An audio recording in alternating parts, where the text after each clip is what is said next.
Assalamualaikum para pendengar yang masih terjaga. Entah ini malam atau siang, atau mungkin lagi pura-pura kerja tapi sebenarnya dengerin cerita beginian. Tenang, saya tidak akan laporin ke atasan kalian. Malam ini kita akan bahas sebuah kisah yang katanya pernah terjadi di salah satu daerah terpencil di Indonesia. Katanya ya, jadi kalau nanti kalian merinding, itu bukan karena saya, tapi karena kalian terlalu menghayati. Di sebuah desa kecil yang dikelilingi hutan karet lebat, hidup seorang pria bernama Marno. Dia hanyalah buruh sadap karet, hidup sendiri di sebuah rumah kayu yang sudah miring sedikit ke kiri, mungkin karena terlalu lama menahan beban hidup. Makan pun sering seadanya. Kadang nasi dengan garam, kadang kalau beruntung bisa tambah ikan asin. Meski hidupnya sulit, Marno dikenal sebagai orang yang jujur. Ia tidak pernah mengambil milik orang lain, bahkan ketika tidak ada yang melihat. Baginya, rezeki itu sudah ada yang mengatur. Setiap hari sebelum matahari muncul, Marno sudah berjalan masuk ke dalam hutan. Ia melewati jalan setapak yang jarang dilewati orang. Jalan itu sempit, sunyi, dan sering tertutup kabut tipis. Warga desa sering berbisik tentang hutan itu. Katanya, saat senja, kadang ada rombongan tak kasat mata melintas. Bukan manusia biasa. Marno tidak terlalu percaya. Tapi setiap masuk hutan, ia selalu berkata pelan, "Permisi." Sore itu, saat matahari mulai turun, hutan terasa lebih dingin dari biasanya. Sore semakin turun, dan bayangan pepohonan mulai memanjang seperti tangan-tangan yang ingin meraih apa saja yang lewat. Marno menyeka keringat di dahinya, lalu mengangkat ember berisi getah karet yang ia kumpulkan sejak pagi.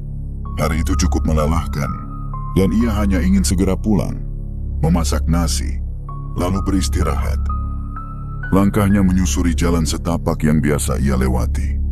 Hutan mulai sunyi, bahkan suara burung pun perlahan menghilang. Hanya ada suara dedaunan yang sesekali bergerak tertiup angin. Lalu, tiba-tiba, krek, krek, krek. Marno berhenti. Suara itu bukan suara biasa.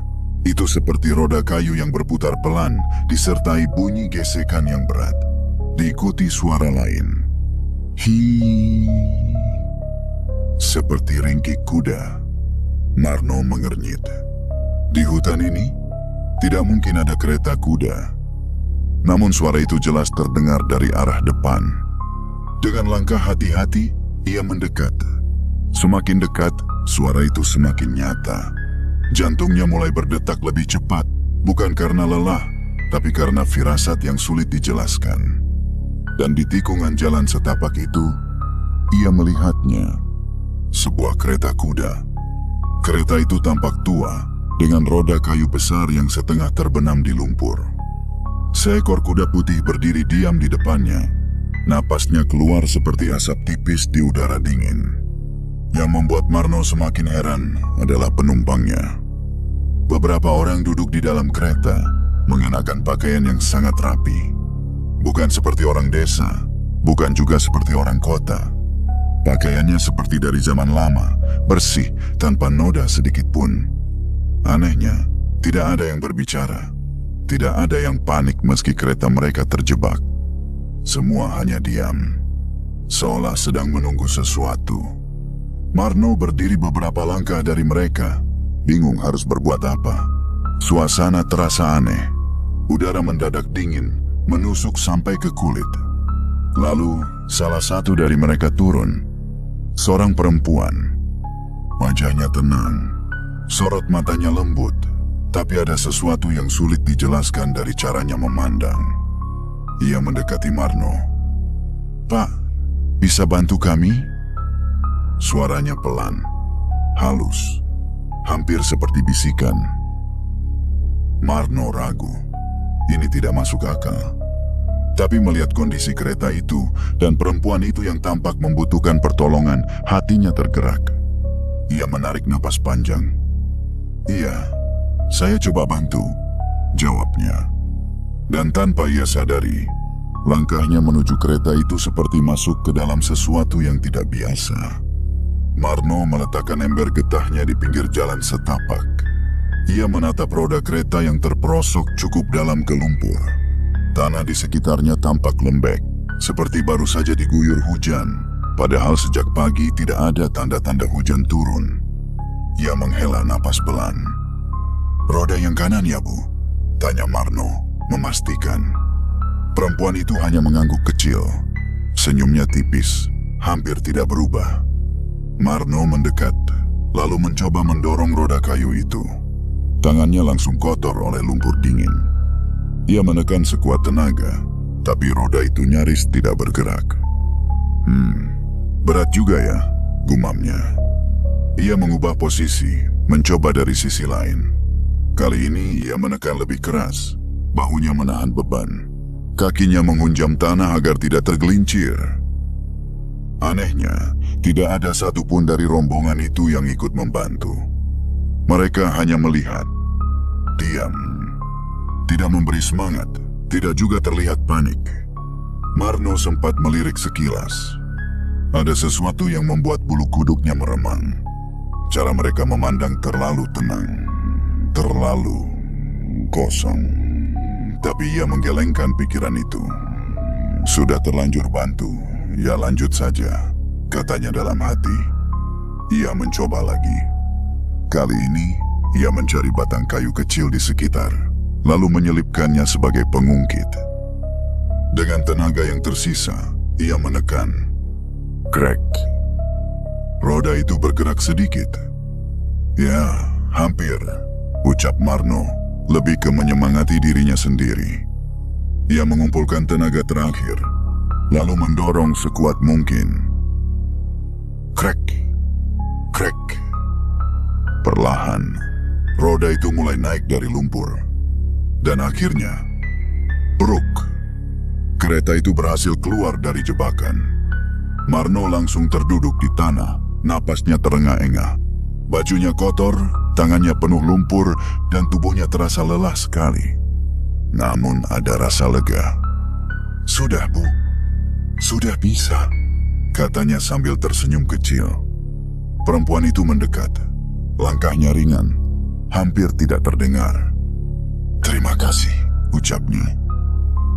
Nada suaranya tetap halus, tapi entah kenapa terasa berbeda. Lebih dalam, lebih berat. Marno berdiri pelan. "Iya, sama-sama. Hati-hati jalannya ya." Perempuan itu menatapnya beberapa detik lebih lama dari yang seharusnya. "Tidak banyak orang mau membantu tanpa bertanya," katanya pelan. Marno menggaruk kepalanya. "Ya, kalau bisa bantu, ya bantu saja, Bu." Perempuan itu tersenyum tipis. Lalu, dari balik tangannya, ia seperti hendak memberikan sesuatu. Marno langsung mengangkat tangan. "Tidak usah, Bu. Saya tidak perlu apa-apa." Perempuan itu berhenti. Senyumnya tidak hilang, tapi matanya berubah sedikit lebih tajam. "Baik," katanya. Ia berbalik, kembali ke kereta. Tanpa suara, rombongan itu kembali duduk rapi. Kuda di depan mulai bergerak pelan. Aneh, tidak ada suara cambuk, tidak ada aba-aba. Kereta itu berjalan perlahan melewati Marno. Saat melewatinya, perempuan itu kembali menoleh. "Jika suatu saat kamu menemukan sesuatu di tempat ini, ingat satu hal." Marno terdiam. "Ambil secukupnya." Kereta itu terus berjalan, lalu perlahan menghilang di balik kabut tipis di jalan setapak. Marno berdiri sendiri, sunyi, seolah tidak pernah ada siapapun di sana sebelumnya. Marno masih berdiri beberapa saat setelah kereta itu menghilang. Ia mengusap wajahnya yang kotor oleh lumpur, lalu melihat ke arah jalan setapak yang kini kosong. Tidak ada suara roda, tidak ada jejak yang jelas. Bahkan lumpur yang tadi dalam, sekarang terlihat lebih padat, seperti tidak pernah dilalui apapun. "Aneh," gumamnya pelan. Ia berjalan mendekati bekas tempat roda tadi terperosok. Ia jongkok, menyentuh tanahnya. Dingin, tapi tidak lembek seperti sebelumnya. Seolah kejadian tadi hanya sebentar dan langsung dilupakan oleh hutan. Saat itulah matanya menangkap sesuatu. Di dekat tempat ia tadi mendorong roda, ada benda kecil tergeletak. Sebuah gelang. Marno mengambilnya perlahan. Gelang itu tampak halus, berwarna keemasan, tapi bukan emas biasa. Permukaannya seperti memantulkan cahaya meski hari sudah hampir gelap. Ringan saat dipegang, tapi terasa hangat. "Punya mereka ya?" ucap Marno pelan. Ia menoleh ke arah kereta tadi pergi. Tidak ada apa-apa. Marno terdiam sebentar. Dalam pikirannya, ia tahu ini bukan barang biasa, tapi ia juga tidak tega membiarkannya tertinggal. "Ya sudah, saya simpan dulu. Kalau ketemu lagi saya balikin," katanya pada dirinya sendiri. Ia memasukkan gelang itu ke dalam saku bajunya, lalu mengambil ember getah dan melanjutkan perjalanan pulang. Sepanjang jalan, suasana terasa berbeda. Lebih sunyi dari biasanya. Langkah kakinya terdengar lebih jelas, seolah gema kecil mengikuti tiap pijakan. Angin pun hampir tidak terasa. Sesampainya di rumah, langit sudah gelap. Marno menyalakan lampu minyak kecil di sudut ruangan. Cahaya redupnya membuat bayangan di dinding tampak bergerak pelan. Ia meletakkan ember, lalu duduk di lantai kayu yang dingin. "Capek juga," gumamnya. Ia mengambil nasi sisa tadi pagi, memanaskannya sebentar, lalu makan dengan lauk seadanya. Setelah itu, ia berbaring di tikar tipis. Sebelum tidur, ia teringat gelang itu. Ia mengeluarkannya dari saku. Cahaya gelang itu masih sama, tidak redup, tidak berubah. Marno menatapnya beberapa detik. "Aneh, tapi bagus juga ya," katanya. Namun ia tidak berniat memilikinya. Ia tetap berpegang pada niat awal. Ia meletakkannya di dekat lampu minyak, lalu mematikan api. Ruangan langsung gelap. Sunyi. Hanya suara jangkrik dari luar yang terdengar. Beberapa saat kemudian, Marno mulai terlelap. Namun, di tengah malam, krek. Marno membuka mata. Ia mengernyit. Suara apa itu? Krek, krek. Seperti ada sesuatu yang menginjak lantai kayunya. Marno bangkit perlahan. Ia duduk, menajamkan pendengarannya. Sunyi lagi. Mungkin tikus, pikirnya. Ia hampir kembali berbaring. Krek. Kali ini lebih jelas. Langkah. Pelan. Seperti seseorang berjalan di dalam rumahnya. Marno langsung menoleh ke arah pintu. Tertutup. Tidak ada angin. Tidak ada siapa-siapa. Tapi suara itu nyata. Ia meraih lampu minyak dan menyalakannya dengan tangan sedikit gemetar. Cahaya redup kembali memenuhi ruangan. Kosong. Tidak ada apa-apa. Marno menghela napas panjang. Mungkin cuma perasaan, katanya mencoba menenangkan diri. Ia kembali duduk. Namun, tiba-tiba, harum. Aroma bunga. Wangi yang lembut tapi kuat. Bukan seperti bunga di kebun. Lebih seperti sesuatu yang asing. Marno mengernyit. Ia mengendus pelan. Aroma apa ini? Ia berdiri, mencoba mencari sumbernya. Langkahnya berhenti di dekat lampu minyak. Di sana, gelang itu. Cahayanya sedikit lebih terang dari sebelumnya. Dan aroma harum itu seperti berasal darinya. Marno menatapnya dengan jantung berdetak lebih cepat. Ia tidak menyentuhnya. Tidak berani. Tiba-tiba, angin dingin berhembus dari arah belakang. Padahal semua jendela tertutup. Lampu minyak bergoyang pelan. Bayangan di dinding bergerak tidak wajar. Marno perlahan menoleh ke belakang. Kosong. Namun ia merasakan sesuatu. Seperti ada yang berdiri. Mengawasinya. Ia kembali menatap gelang itu. Dan untuk sesaat, ia merasa tidak sendirian di rumah itu. Malam itu terasa lebih panjang dari biasanya. Dan tanpa ia sadari, Sesuatu telah ikut pulang bersamanya dari hutan. Malam semakin larut, tapi mata Marno justru semakin sulit terpejam. Ia duduk bersandar di dinding rumah kayunya. Lampu minyak masih menyala kecil di sampingnya. Gelang itu tetap berada di atas lantai, memantulkan cahaya yang tidak sepenuhnya berasal dari api. Aroma bunga itu belum hilang, justru semakin terasa. Marno mencoba menenangkan diri. Mungkin cuma sugesti, mungkin cuma kecapekan, gumamnya. Namun tubuhnya tidak bisa berbohong. Bulu kuduknya berdiri sejak tadi. Tiba-tiba, lampu minyak meredup. Bukan padam, tapi seperti ditutup oleh sesuatu. Ruangan menjadi setengah gelap. Dan di saat itulah, udara berubah. Lebih dingin, lebih berat. Marno menahan napas. Ia merasa seperti ada sesuatu yang masuk ke dalam rumahnya, tanpa membuka pintu. Pelan-pelan, ia mengangkat kepala. Dan di depan pintu, ada sosok berdiri. Seorang perempuan. Marno langsung membeku. Ia mengenali wajah itu. Perempuan dari kereta tadi sore. Pakaiannya masih sama. Rapi, bersih, tanpa noda.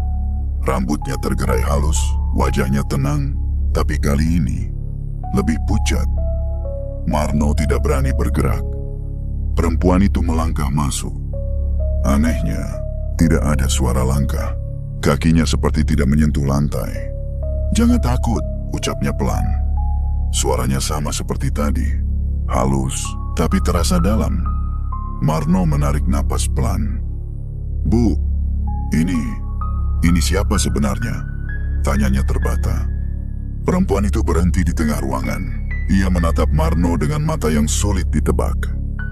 "Kami bukan manusia seperti kamu," jawabnya tenang. Marno terdiam.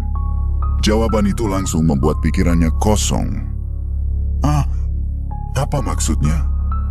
Suara Marno hampir tidak terdengar. Perempuan itu melirik ke arah gelang di lantai. "Itu milikku," katanya. Marno langsung mengangguk cepat. "Iya, Bu. Saya mau balikin. Saya tidak ambil." Perempuan itu tersenyum tipis. "Aku tahu." Ia mendekat ke gelang itu, tapi tidak langsung mengambilnya. "Kamu membantu kami tanpa bertanya, tanpa meminta balasan," lanjutnya. Marno menunduk sedikit. "Saya cuma bantu saja, Bu." Perempuan itu menatapnya lebih dalam. Tidak banyak manusia seperti itu. Hening sejenak. Marno merasa jantungnya berdetak sangat keras. Perempuan itu akhirnya mengambil gelang itu, lalu menggenggamnya. Cahaya dari gelang itu perlahan meredup. Aroma bunga di ruangan mulai berubah menjadi lebih lembut. "Aku datang untuk membalas kebaikanmu," katanya. Marno langsung menggeleng. "Tidak perlu, Bu. Saya tidak minta apa-apa." Perempuan itu tersenyum lagi. Kali ini sedikit lebih jelas. "Ini bukan tentang kamu meminta atau tidak." Ia melangkah mendekat. "Ini tentang keseimbangan." Marno menelan napas pelan. Perempuan itu mengangkat tangannya, lalu menunjuk ke arah luar, ke arah hutan. "Besok pagi, saat matahari belum tinggi, pergilah ke tempat kamu menemukan kami." Marno mendengarkan dengan serius. "Di sana, kamu akan melihat sesuatu yang berbeda dari biasanya." Marno mengerutkan kening. "Maksudnya?" "Ambil apa yang kamu temukan," lanjut perempuan itu. Marno hampir berbicara, tapi perempuan itu mengangkat tangannya, menghentikannya. Tapi ingat, lebih tegas, lebih. Nada suaranya berubah. Lebih tegas, lebih dingin. "Ambil secukupnya." Marno diam. "Jangan lebih, jangan serakah," lanjutnya. Ruangan terasa semakin dingin. "Kalau kamu melanggar..." Perempuan itu tidak melanjutkan kalimatnya. Namun tatapannya cukup menjelaskan. Marno mengangguk pelan. "Iya, saya mengerti." Perempuan itu menatapnya beberapa detik, seolah memastikan. Lalu, ia menurunkan tangannya. "Rezeki tidak selalu datang dari tempat yang kamu pahami," katanya pelan. "Dan tidak semua yang memberi bisa kamu lihat." Marno menunduk. "Iya, Bu." Perempuan itu berbalik. Langkahnya tetap tanpa suara. Saat ia sampai di dekat pintu, ia berhenti. Tanpa menoleh, ia berkata, "Kamu sudah dihormati oleh kami. Jangan rusak itu." Lalu, ia menghilang. Bukan berjalan keluar, bukan membuka pintu, tapi benar-benar menghilang. Seperti kabut yang hilang tertiup angin. Lampu minyak kembali terang. Udara kembali normal. Aroma bunga perlahan memudar. Marno masih duduk di tempatnya, tidak bergerak. Beberapa saat kemudian, ia berdiri pelan. Ia berjalan ke arah pintu, membukanya. Di luar, hanya malam biasa, sunyi. Tidak ada siapa-siapa. Ia menutup pintu kembali, lalu duduk lagi. Pikirannya penuh, takut, bingung, tapi juga ada rasa lain, harapan. Ia menatap ke arah hutan, meski hanya lewat bayangan di pikirannya. "Besok pagi," gumamnya. Malam itu, Marno akhirnya tertidur. Namun tidurnya tidak nyenyak. Dan di dalam mimpinya, ia melihat jalan setapak itu lagi.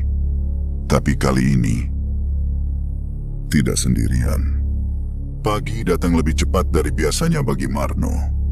Ia terbangun sebelum ayam berkokok, dengan perasaan yang masih campur aduk antara takut dan penasaran. Cahaya matahari belum sepenuhnya muncul, hanya semburat tipis di langit timur yang mulai mengusir gelap malam. Marno duduk di pinggir tikarnya. Ia mengingat semua yang terjadi semalam. Sosok perempuan itu, suara halusnya, dan pesan yang terus terngiang di kepalanya. Ambil secukupnya. Ia menarik napas panjang. "Ya sudah, saya coba saja," gumamnya pelan. Setelah mencuci muka seadanya, Marno segera bersiap. Ia membawa ember dan alat sadap seperti biasa, mencoba menjalani pagi itu seolah semuanya normal. Namun langkahnya terasa lebih cepat dari biasanya. Seakan ada sesuatu yang menariknya kembali ke dalam hutan. Kabut pagi masih menyelimuti jalan setapak. Suara serangga dan burung perlahan mulai terdengar, tapi suasana tetap terasa berbeda. Marno berjalan tanpa banyak berpikir, matanya fokus ke arah tempat ia bertemu kereta kemarin. Setibanya di sana, ia berhenti. Tempat itu berubah.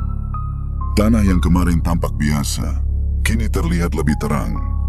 Ada kilau-kilau kecil di antara akar dan tanah, seperti sesuatu yang memantulkan cahaya matahari. Marno mendekat perlahan. Ia berjongkok.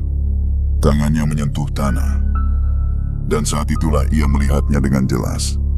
Bukan getah karet, bukan batu biasa, tapi bongkahan kecil berwarna kuning keemasan.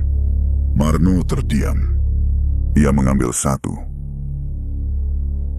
Berat, padat, matanya membesar.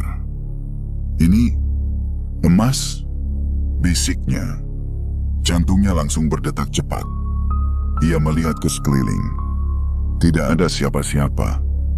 Hanya hutan yang sunyi, seperti biasa.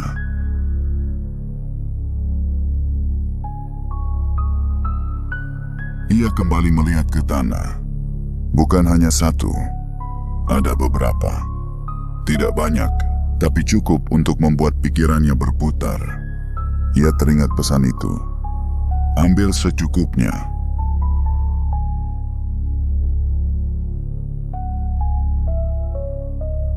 Marno menarik napas panjang, mencoba menenangkan dirinya. Secukupnya itu berapa ya? Gumamnya. Ia berpikir sejenak. Lalu ia mengambil 3 bongkahan kecil. Tidak lebih. Ia memasukkannya ke dalam kantongnya dengan hati-hati.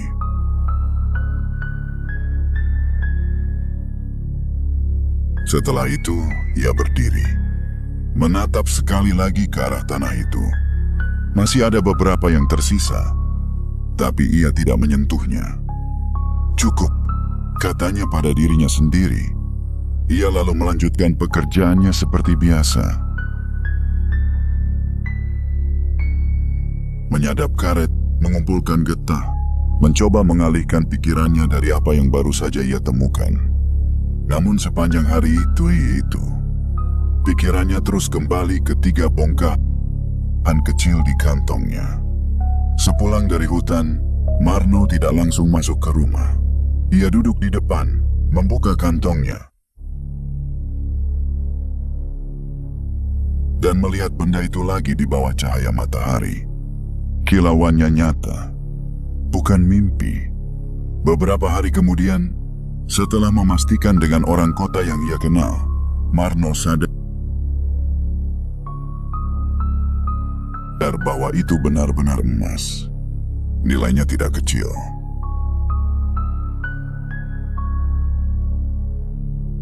Untuk pertama kalinya dalam hidupnya, Marno punya lebih dari cukup.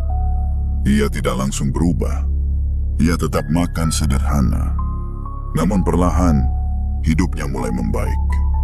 Atap rumahnya yang bocor mulai diperbaiki.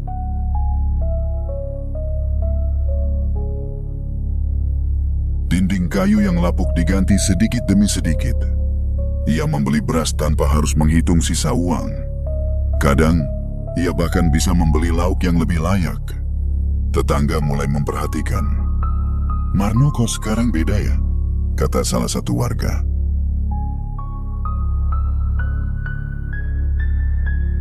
"Iya, biasanya susah, sekarang kayak lebih longgar," jawab yang lain.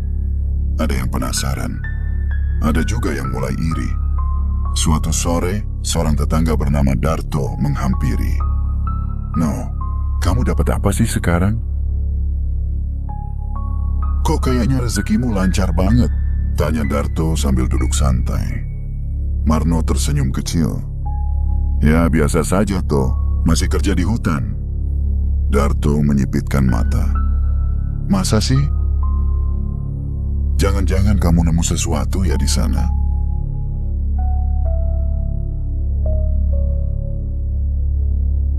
Marno diam sejenak. Ia teringat pesan itu. "Jangan banyak bicara." "Tidak ada apa-apa," jawabnya akhirnya. Darto tidak terlihat puas. Ya sudah," katanya. Tapi nadanya seperti tidak percaya.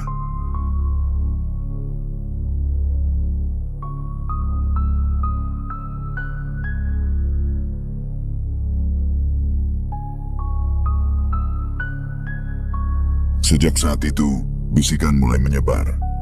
Ada yang bilang Marno menemukan harta. Ada yang bilang ia dibantu sesuatu yang tidak terlihat. Marno mencoba tidak mempedulikannya. Namun di dalam hatinya,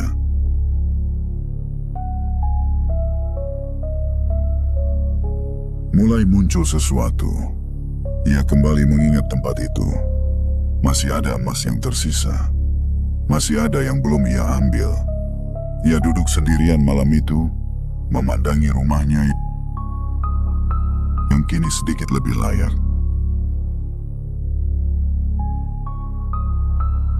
"Kalau ambil sedikit lagi, mungkin bisa lebih baik lagi," gumamnya. Ia menggeleng. Tidak, sudah cukup. Namun pikirannya tidak berhenti. Cuman sedikit lagi. Ia terdiam. Suasana malam terasa sunyi.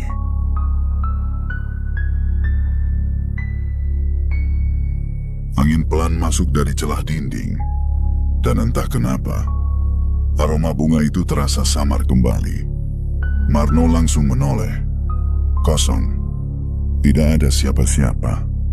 Tapi hatinya mulai gelisah.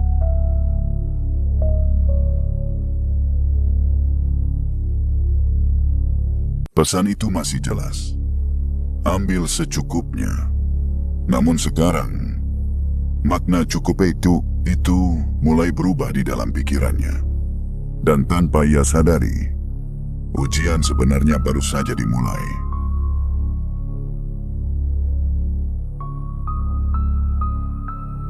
Hari-hari berikutnya berjalan lebih tenang di permukaan, tapi tidak di dalam kepala Marno. Ia tetap bekerja seperti biasa, tetap menyadap karet, tetap menyapa orang-orang dengan cara yang sama. Namun setiap kali melewati jalan setapak itu, langkahnya selalu melambat. Matanya selalu melirik ke arah tempat itu.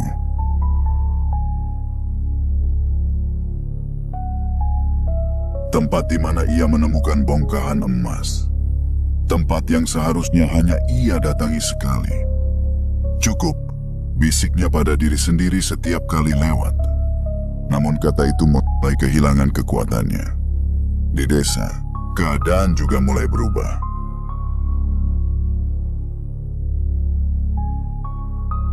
Bisikan tentang Marno semakin ramai. Aku dengar dia nemu sesuatu di hutan. Bukan cuma sesuatu, katanya emas. Ah, masa sih? Kalau iya pasti dia sudah kaya banget. Tapi lihat rumahnya, sudah diperbaiki kan?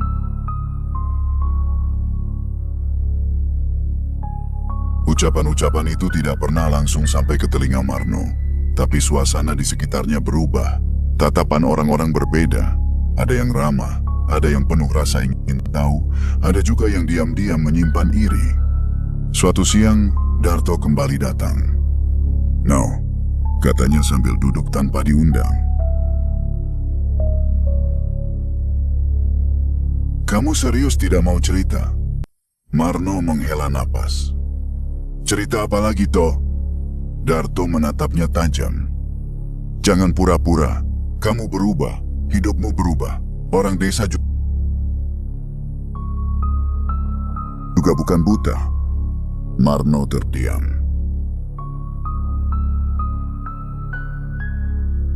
"Aku cuma mau bantu kamu," lanjut Darto. "Kalau memang ada sesuatu di hutan itu, kenapa kamu simpan sendiri?" Kata-kata itu mulai masuk ke pikiran Marno. Kenapa harus sendiri? Kenapa tidak ambil lebih banyak? Kenapa harus berhenti?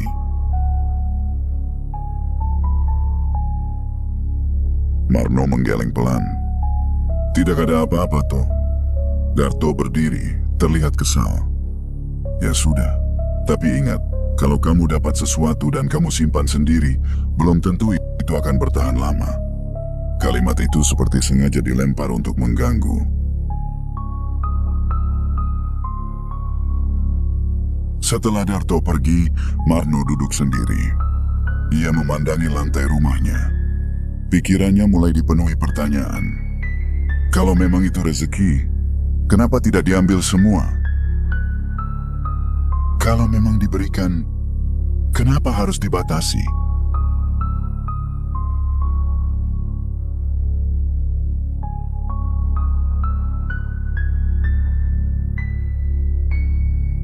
Ia berdiri perlahan. Matanya mengarah ke hutan. Hari itu ia memutuskan sesuatu. Keesokan paginya, Marno kembali berjalan ke dalam hutan. Namun kali ini, langkahnya berbeda. Tidak seperti biasanya. Lebih cepat, lebih pasti. Kabut pagi terasa lebih tebal. Udara lebih dingin. Burung-burung yang biasanya bersuara, kali ini lebih sunyi. Marno tidak terlalu memperhatikan. Pikirannya hanya satu, tempat itu.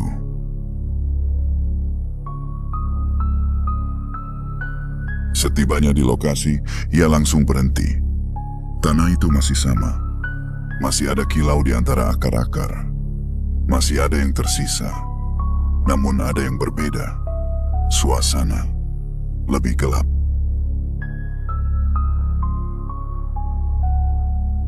Padahal matahari sudah cukup tinggi.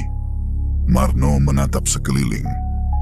Hutan terasa diam. Terlalu diam. Ia mengerutkan kening. "Perasaan saja," gumamnya. Ia berjongkok.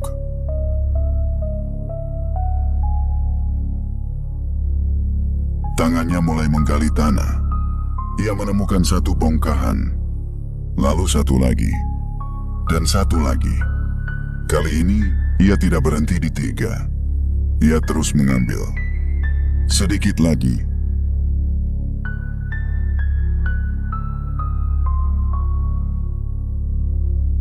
tangannya bergerak lebih cepat. Kantongnya mulai penuh. Namun ia belum berhenti. Ini kesempatan. Ia tidak lagi memikirkan pesan itu. Tidak lagi memikirkan perempuan itu. Yang ada hanya satu. Keinginan. Tiba-tiba, angin berhembus. Dingin. Sangat dingin. Marno berhenti. Ia menoleh ke belakang. Tidak ada siapa-siapa. Namun ia merasa seperti ada yang berdiri di antara pepohonan, mengawasinya. Ia mencoba mengabaikannya. Kepikiran saja, katanya. Ia kembali menggali. Namun kali ini, krek.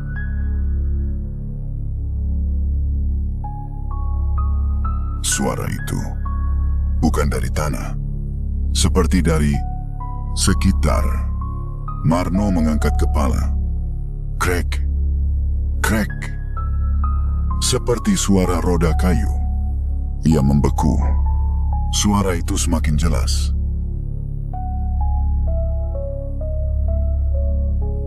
Padahal tidak ada jalan lebar di sana. Tidak ada kereta. Tidak ada apapun. Ia berdiri perlahan. Matanya menyapu sekitar. Kabut mulai turun. Cepat. Tidak wajar.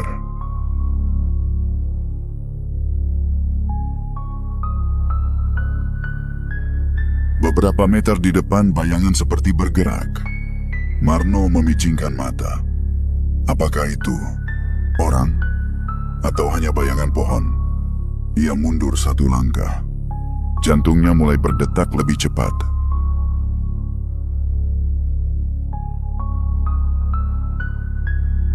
Sudah, cukup, katanya pelan. Namun kakinya tidak langsung bergerak. Ia masih memegang kantong yang kini jauh lebih berat dari sebelumnya. Krek, krek. Suara itu ini seperti mengelilinginya.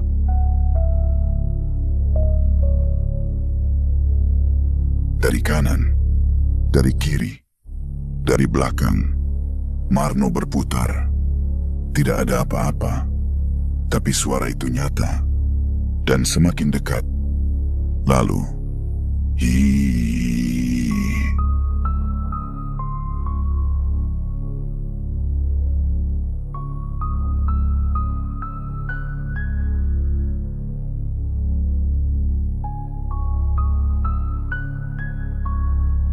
Ringkik kuda.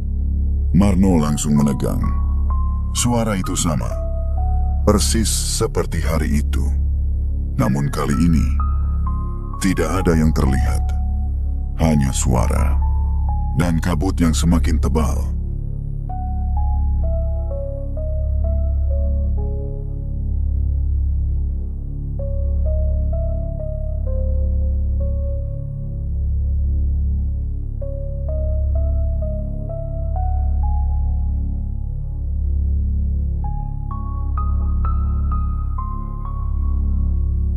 Marno mulai panik. Ia melangkah mundur, lalu berbalik. Ia ingin pergi. Namun, langkahnya terasa berat. Seperti tanah menahannya. Seperti ada sesuatu yang tidak ingin ia pergi.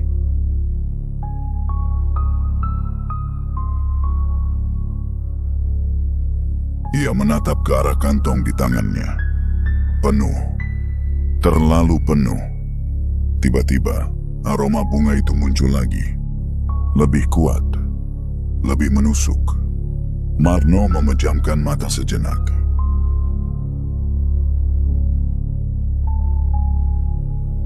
Pesan itu kembali muncul di kepalanya. Ambil secukupnya. Ia membuka mata.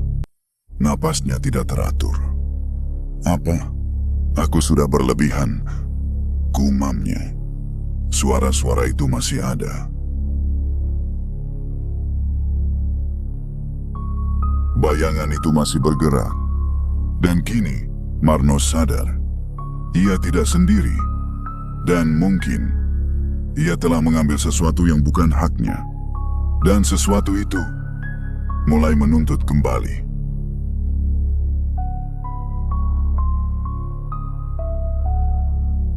Kabut semakin tebal hingga jarak pandang Marno hanya beberapa langkah ke depan. Nafasnya memburu, dadanya naik turun dengan cepat. Kantong di tangannya terasa semakin berat. Seolah bukan hanya berisi emas, tapi juga sesuatu yang tidak terlihat. Suara itu masih ada. Krek, krek, berputar, mengelilingi, seperti roda yang berjalan di tempat yang tidak bisa dilihat. Marno mencoba melangkah mundur, tapi tanah di bawah kakinya terasa lembek, seperti lumpur yang kembali hidup. Ini, kenapa jadi begini? Ucapnya pelan, suaranya gemetar. Tiba-tiba, tanah di depannya bergerak. Pelan, seperti bernafas. Marno langsung mundur lebih cepat.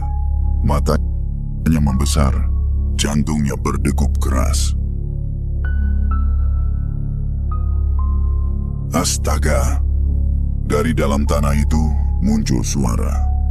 Pelan, seperti bisikan, lalu berubah menjadi tangisan. Tipis, banyak, seolah ada banyak suara menangis dari bawah tanah.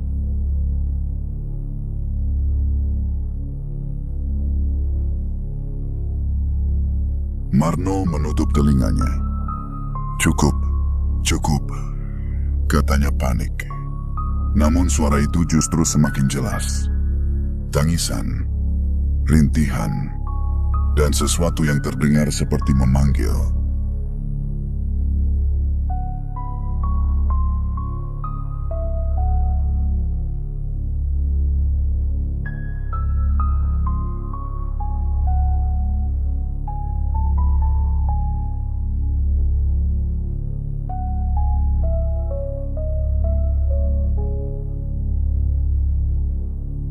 Namanya Marno. Ia langsung membuka mata lebar. Siapa? Tidak ada jawaban. Hanya kabut dan suara. Tiba-tiba, dari balik kabut muncul bayangan.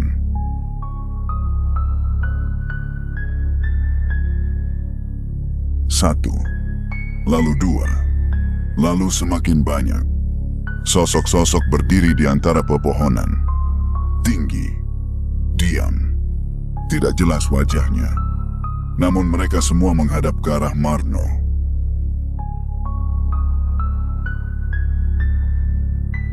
Mengawasi.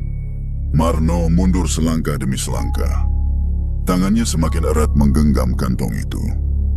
Aku cuma ambil sedikit, ucapnya, seperti mencoba membela diri. Namun bayangan itu tidak bergerak.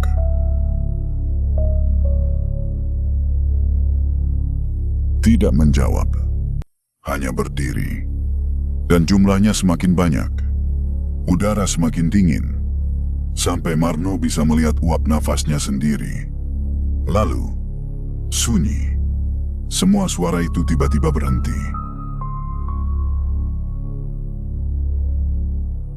Sunyi.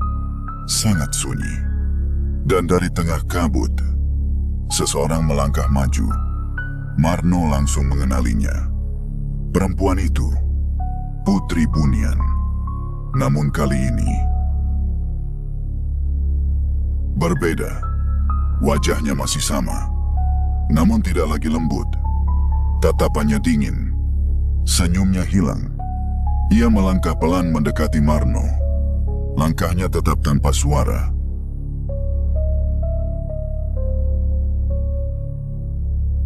Tapi kehadirannya terasa sangat berat.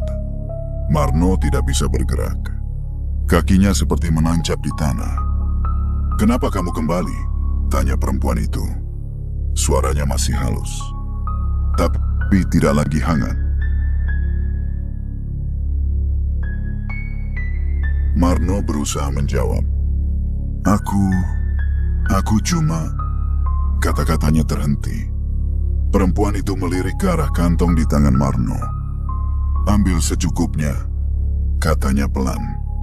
Nada suaranya datar.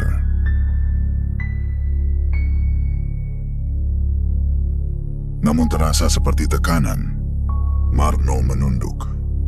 Aku cuma ambil sedikit lebih banyak." Perempuan itu mengangkat pandangannya. "Sedikit?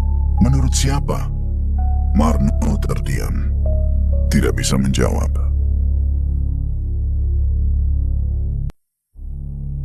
Perempuan itu melangkah lebih dekat. Sekarang jaraknya hanya beberapa langkah. "Manusia selalu sama," katanya. "Diberi sedikit, ingin lebih." Marno menggeleng. "Tidak, aku tidak serakah."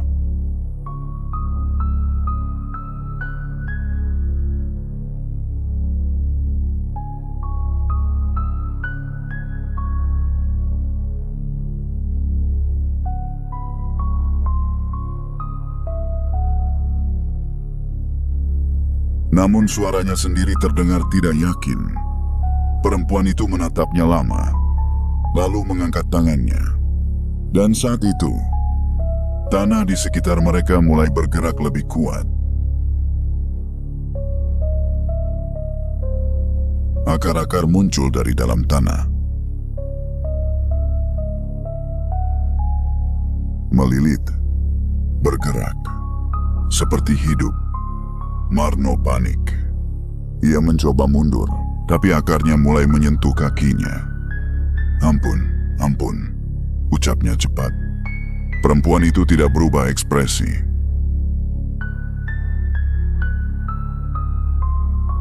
"Ini bukan hukuman," katanya. "Ini akibat." Tiba-tiba, kantong di tangan Marno bergerak. Seperti ada sesuatu di dalamnya. Ia terkejut. Kantong itu bergetar. Lalu, benda-benda di dalamnya mulai berubah. Kilau emas itu memudar. Warnanya menjadi gelap. Lalu retak. Satu persatu bongkahan itu berubah menjadi tanah. Kering. Rapuh. Marno membuka kantong itu dengan panik. Tidak. Ini emas. Namun saat ia menyentuhnya, hancur. Menjadi debu. Terbang tertiup angin.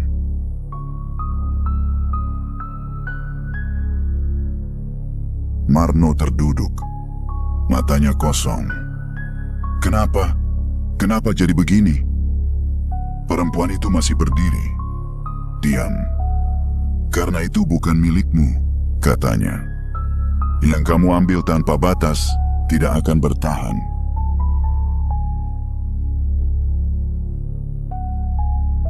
Marno menunduk. Air matanya mulai jatuh. Aku salah. Ucapnya pelan. Akar-akar itu semakin mendekat. Melingkari tubuhnya. Tidak melukai, tapi menahan.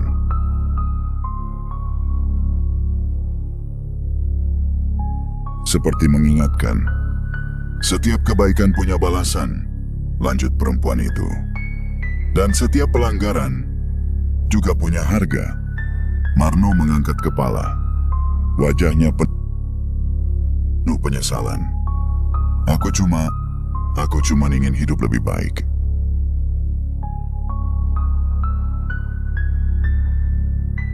Perempuan itu menatapnya. Untuk pertama kalinya, ada sedikit perubahan di matanya. Bukan lembut, tapi memahami. "Dan kamu sudah diberi itu," katanya. "Namun kamu memilih lebih."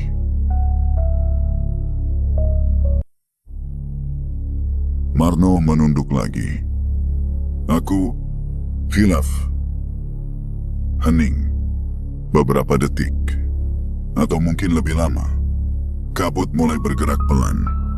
Bayangan-bayangan itu tetap diam. Menonton.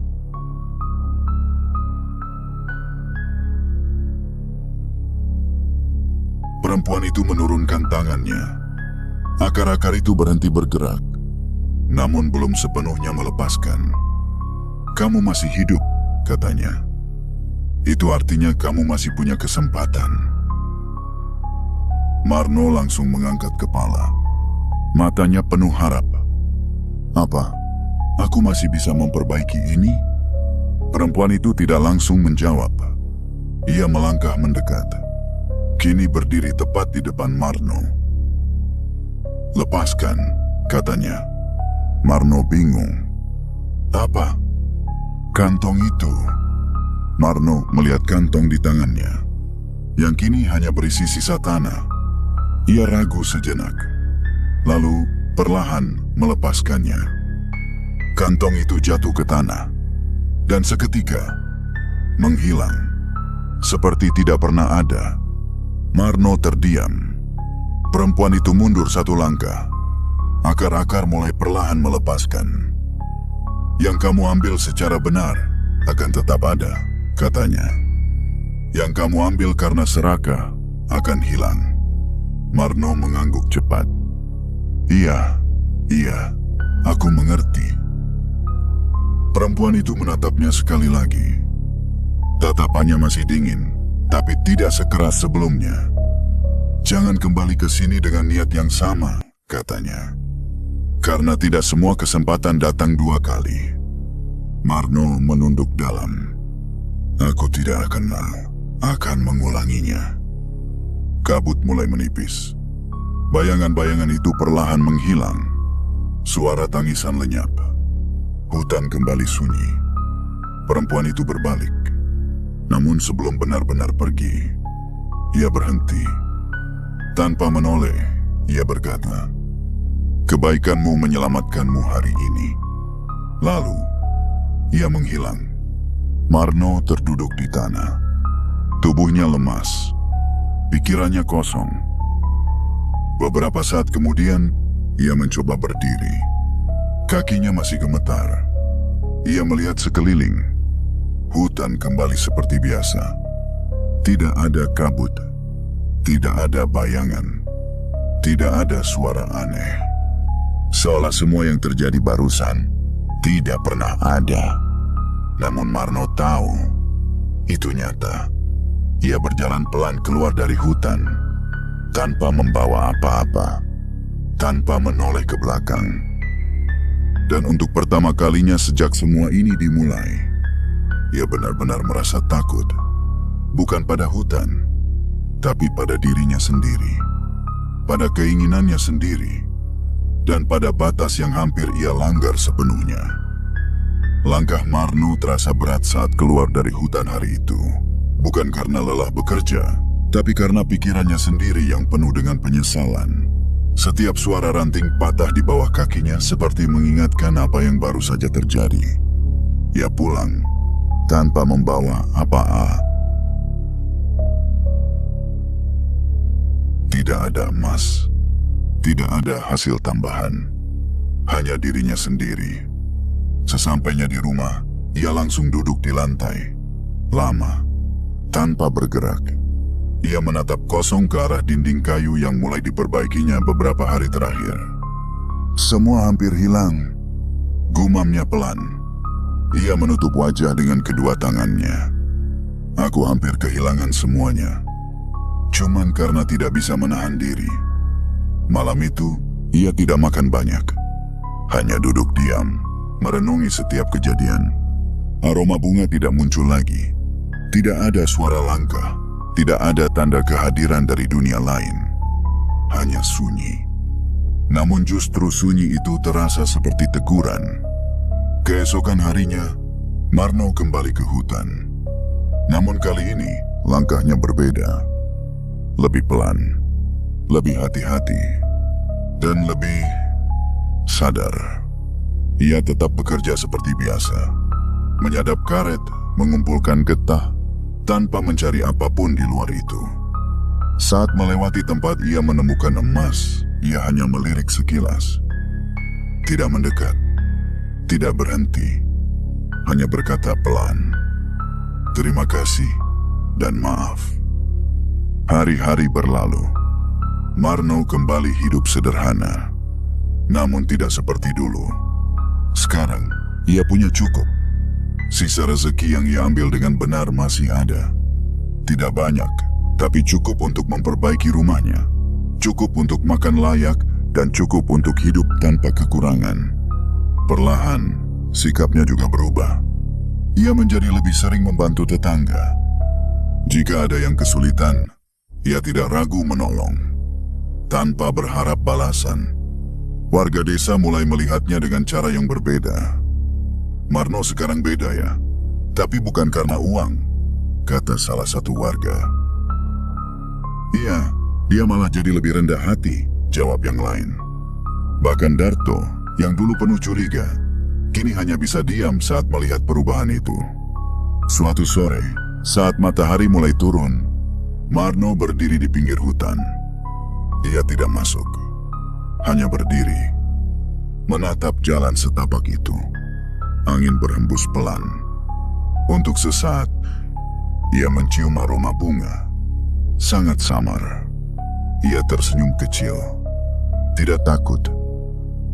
Tidak juga mencari. Hanya memahami. Ia menunduk sedikit. Seperti memberi salam. Lalu berbalik. Melangkah pulang. Narator tahu sesuatu yang tidak diucapkan oleh Marno. Bahwa hutan itu masih menyimpan rahasia. Bahwa dunia lain itu masih ada. Dan bahwa tidak semua yang melihat terlihat. Namun satu hal yang pasti, kebaikan yang tulus tidak pernah sia-sia. Dan keserakahan selalu punya harga. Malam kembali turun di desa kecil itu. Dan di antara suara jangkrik dan angin yang berbisik pelan, seolah ada sesuatu yang masih mengawasi. Bukan untuk menakut-nakuti, tapi untuk memastikan bahwa manusia tidak lupa batasnya.